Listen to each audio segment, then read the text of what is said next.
我哋翻嚟自由修心天地，今日我哋咧除咗有 Kathy 啦、Zoe 啦、我是詩之外咧，我哋有一個新朋友出場，請介紹。大家好，我係甜甜，咁我就幫大家嘅聽眾去問啲好貼地嘅問題，因為收到好多嘅聽眾嘅回覆呢，就話其實有啲嘢都好似深咗啲。咁我識 Kathy 咁耐呢，佢嘅修心方法有陣時就好似高材生或者博士生嗰個 level 啲人先會去明嘅。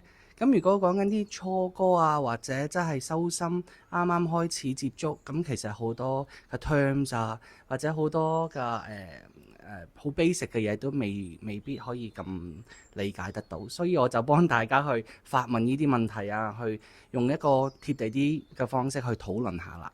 係啊，我哋今日人才仔仔係一個突然突發 walk in 嘅錄音嚟嘅，咁但係呢，好似阿甜甜所講啦，我哋今日想咧去 clarify 翻一啲咧收到嘅問題嘅，咁有咩問題咧？甜甜？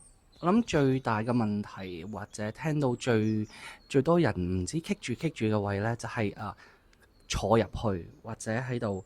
咩係坐入去呢？其實 Kathy 可唔可以呢度為大家可以深入啲咁樣？即係坐入去係咪要帶個 cushion 啊，帶張凳啊？即係如果最 basic 嚟講，我哋坐入去有啲咩要預備咗先係可以坐入去呢？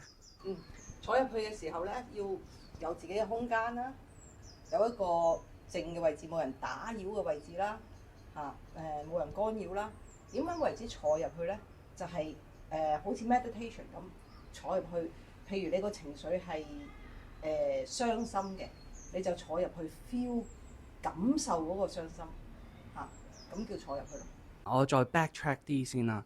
咁例如幾時呢啲情緒係要出現咗幾耐先係最佳嘅坐入去時間啦？即係例如我晏晝係公司有啲好唔愉快嘅事情，咁我成日已經係好有情緒啦。咁係咪返到屋企嗰一晚就要即刻做，定話再要等啲咩時間啊？或者要做咗啲咩先做呢個坐入去呢個動作呢？最好當晚做，因為你譬如第二日咧，你已經如果你可以放下嘅話，唔係用哲學或者心靈雞湯嘅理論去壓低佢啊。意思即係話，唉，算啦，咁嬲做乜嘢啊？放下啦，嗰啲理論去轉，即係去屏蔽佢嘅話，你當晚去感受嗰個情緒係最好嘅，因為嗰個能量仲喺度嘛。我諗其實好多人遇到一啲唔開心或者被 trigger 到嘅情況之下呢，佢哋都會好阿 Q 精神咁樣覺得，唔緊要啦，呢啲情緒都唔關我事，或者推開佢，或者有啲人更加未知道點樣去察覺到個情緒或覺察到個情緒，好多嘢都怪責咗其他人先。通常呢個係好多人嘅做法。通常咧，如果佢咁樣繼續咁樣 loop，即係話喂，有人 trigger 到佢繼續咁去將呢個情緒屏蔽咧，佢慢慢咧就會遇到好多 challenge，好多挑戰。即係話一個情緒，譬如你成日喺公司俾人話呢樣嗰樣，又即係翻到去，唉算啦，即係夾硬或者去飲杯酒就咁壓低咗，或者唔理呢個情緒咧，嗰個能量咧係冇走到嘅，係慢慢會越嚟越大嚿，越嚟越挑戰。咁我其實都有啲好example 可以分享下啦。咁我有個好朋友，咁工作上邊呢，佢其實做工程之類啦。咁其實工程界或者呢一方面嗰個 feel 啲人呢，其實已經好嘈啦。好多時都係好多情緒。雖然係男人啦，但係佢哋嘅發泄方式可能係鬧人啊、粗口問候人啊、等等啦。咁咧，咁其實佢有幾個老細嘅，咁有大老細啦、中老細啦、細老細啦。咁佢嘅狀況就係好多時細老細叫咗佢做啲嘢，然後之後咧，其他嗰啲老細又會問佢點解咁做，咁樣做好似唔係咁 OK 喎。咁佢就覺得好委屈，因為嗰個最細老細叫佢做嗰個老細咧係唔會出頭嘅，即係由得佢喺度食死貓，但係佢又冇得反應。咁佢大老細又喺度鬧佢，咁佢日日就喺度受到好多呢啲咁嘅工作上嘅欺凌啊、折磨啊，或者俾人用粗口咁樣鬧啦。咁其實佢嘅情緒係可能包括幾樣嘢嘅喎，就唔係好純粹話一樣嘢。咁可能佢有憤怒啦，有委屈啦。咁好多時我哋情緒喺坊間入邊都係可能講得好單一，可能就話恐懼啊、憤怒啊，或者等等啦。但係其實我自己就覺得情緒嗰陣時嚟嗰陣時咧，係可能係有幾樣嘢嘅。咁我哋如果就住呢個 case 去睇啦，咁我哋應該第一步係應該點樣坐入去咧？首先處理咗個憤怒先，因為憤怒係第一層嘅能量，係 protection， 係保護我哋嘅心，唔好受到更加傷害。係憤怒係好即係好推開嘅能量嚟嘅，即係你一發出嚟咧，嗰個能量係好得意嘅，好推開。點樣解決或者轉化第一層嘅憤怒能量咧？就係將佢嗌出嚟嚇，唔好夾硬又壓抑咗自己。嗰個係好傷身體嘅，嗰個慢慢會形成身體嘅病徵嚇，身體會出現問題。所以憤怒第一層嗌出嚟，或者如果唔方便嗌嘅，或者亂語，或者咳出嚟，即係總之用嗰個辦法要將嗰個能量咧舒展出嚟。咩叫亂語啊？亂語就係亂咁噏嘢咯，使唔使示範？你可以。例如即係亂咁，即係唔 make sense 嘅語言。例如，要有啲憤怒嘅嗰個情緒出嚟。即係如果你想宣泄憤怒嘅時候咧，你可以用呢個方法去宣泄。咁如果真係係好多唔同嘅情緒嘅時候，可以點做咧？逐層做咯，就要睇咯。嗱，第一層憤怒，第二層委屈。委屈就坐入去 feel 嗰個委屈，委屈個感覺係點樣嘅 ？feel 下個感覺係點樣樣？咁如果調轉係冇情緒咧？冇情緒，完全冇情緒，憤怒都冇。係。咁佢就根本成個人已經係困住咗，冇即係已經係鎖住咗，直情係有個罩住咗，即係等佢唔知邊一個層次嘅能量已經係開始保護自己，可能由細個啊，其實唔係細個嘅。不過如果你哋淨係講呢個時間線，唔係細個嗰陣時開始，但係唔係細個嘅，係其他時間線已經開始係鎖住咗自己嗰個情緒場、情緒能量場。或者我哋遲啲會有一個專一集去講下咩叫其他時間線呢一個概念，暫時放低佢先，大家。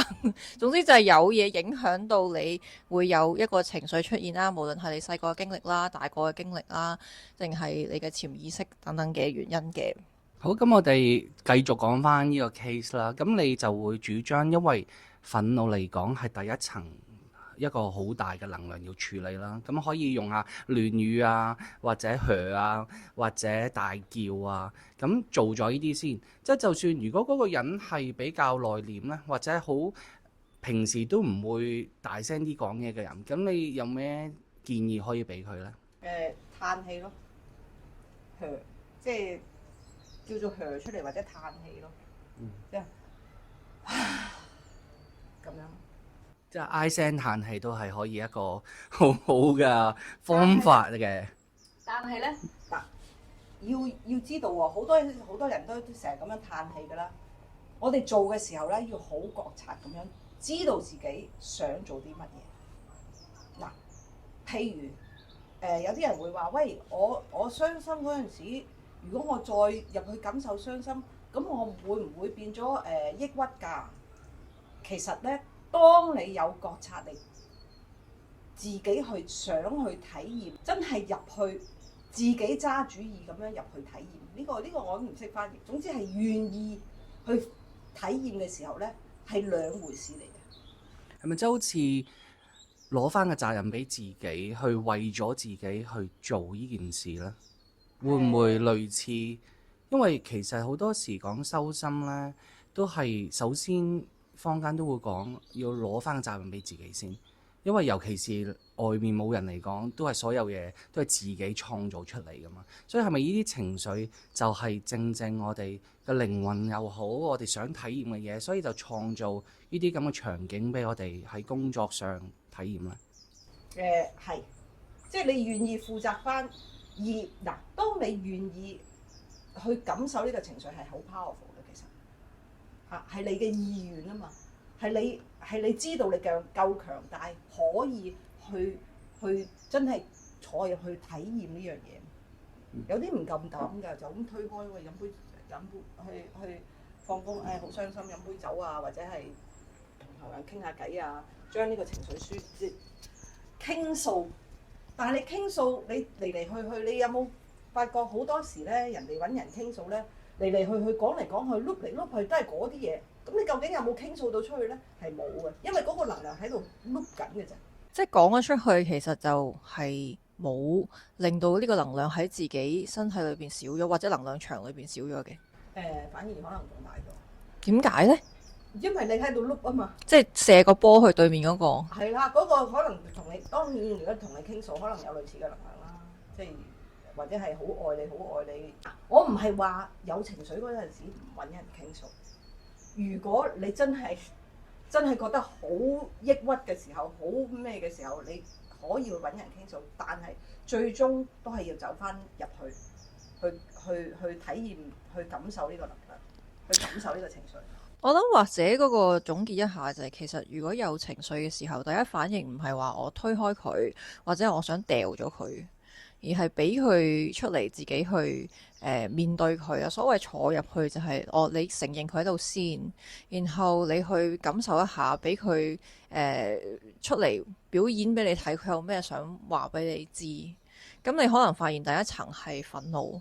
如果你覺得即係你察覺唔到咧，你俾佢即係你好投入嗰個情緒咧，咁你就會推開啦，或者鬧人啦，或者去重複去描述嗰個外邊嗰個事情係點樣樣啦。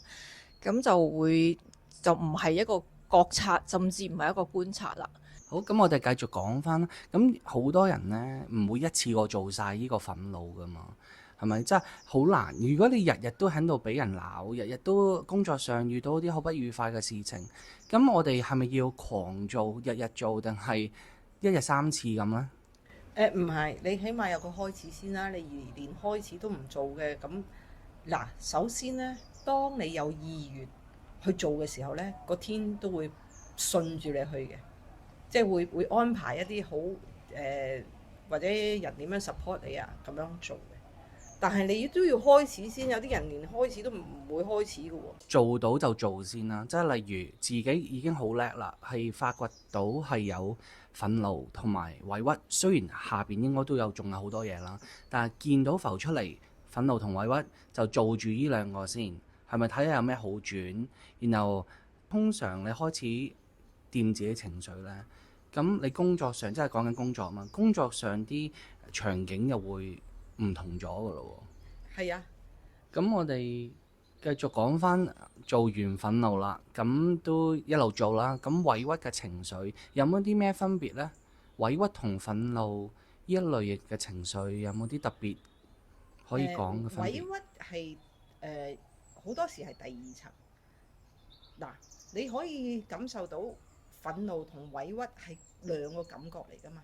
開始委屈，跟住慢慢落去。總之你去 feel 感受嗰個委屈咧，你可能坐下咧，會變咗嘅嗰個情緒，嗰個能量會變嘅嚇，會變好多時會變傷心。我有個問題啊，如果坐下突然嗰個感覺冇咩咧，或者冇咗嘅時候，應該點做啊？冇咗暫時暫停先。嚇，因為初階咧好多時咧嗰個腦咧都識得保護自己。可唔係坐入去嘅時候，如果我嘗試揾情緒，我會再 look 翻嗰件事情個發展個故事情節係點啊？咁可能就會用多咗腦去諗呢樣嘢。諗完之後 feel 到個情緒就停咯，停咗唔好用個腦去 look。跟住去 feel 嗰個情緒。明白。我再問清楚啲啦，因為我知道可能好多人都棘棘地。咁你話再 feel 個情緒，其實係用個身體去 feel 啊，定係好似平時如果例如我好憤怒嗰陣時，我會好熱嘅發熱嘅，咁我係咪要追求翻呢個感覺啊？定係當你話 feel 嘅情緒係實際上，如果一個用身體嚟表達，係要點樣去感受呢？嗱，通常憤怒咧唔可以，盡量唔好去 feel 佢，因為嗰個係困住嘅，你一定要舒展出嚟嚇。第一嗰個能量係唔係去 feel 嘅，去舒展出嚟，跟住去第二層先去，即係第二層先去 feel 嘅，委屈先去 feel 嘅。嗰個委屈嗰個感受，有種被委屈嗰種好唔舒服嘅感覺㗎嘛。所以我哋就同個情緒一齊坐咁樣，俾佢發出嚟啦，俾佢出嚟，同埋觀察佢。同一時間感受佢、觀察佢，即係委屈咁樣。咁觀察啲咩咧？即係佢會有啲咩俾我哋睇？即就睇住佢咯，就咁睇住佢，睇下佢有咩，就喺入邊睇住嗱。呢個就要覺察啦，睇住唔好俾自己走開。好多時咧會可能太委屈啊，會走嘅，即係無端端會停咗嚇。呢度會可能會發生，即係啱啱開始會可能會發生啊。好多人啱啱初修心都有呢個反應嘅，同我講。但係慢慢去，你願意去再深入啲去感受咧，係會變。咁其實係咪即係我好委屈，咁我喺個心度覺得個心好痛啦，好傷心啦，咁我就一路 stay 喺嗰個情況。咁其實係要 stay 幾耐呢？佢自己會變嘅。即係我能夠坐到幾耐就坐幾耐，唔需要話時間限制佢。冇。通常你願意真真正正去感受佢咧，佢好快會變嘅。點樣為之願意真真正正感受咧？有啲人咧修心咧玩下咧會好即係想活走個能量，所以佢先入去坐，即係想唔要嗰個感受先入去坐。呢個又係即係嗰個能量係唔係咁樣玩咯？我諗我都會係咁咯，即係我會好想快啲處理咗外在嘅環境帶俾我嘅傷痛，所以我好想快啲做完佢。所以唔係咁玩。委屈完之後，又會唔會有第三層嘅感覺？有第三層、第四層慢慢落。哇！咁我咪要做好耐先做完。唔好諗住做好耐啊！你諗下，即係呢個係一個so far 咧，我覺得係最好嘅方法去轉換情緒、轉化情緒啊！因為當你係一個神我嘅時候，你係嚟想體驗呢啲嘢啊嘛，體驗下就變咗又覺得好辛苦啦，又唔想玩啦。即係我哋要攞翻個中立嘅位，坐入去感受情緒嘅同時，又唔能夠係為咗解決佢而坐入去。同埋喺個底度知道呢樣嘢係我選擇去體驗嘅。好啦，今日我哋就講咗一個基本，我哋咩叫入去坐啦，咩叫走入去啦，咁樣去觀察，甚至係覺察你嘅情緒，同埋提供咗一啲咧，等你可以處理下情緒啦，或者感覺情緒嘅方法嘅。希望今集嘅內容可以幫到大家，我哋下次再收聽啦，拜拜。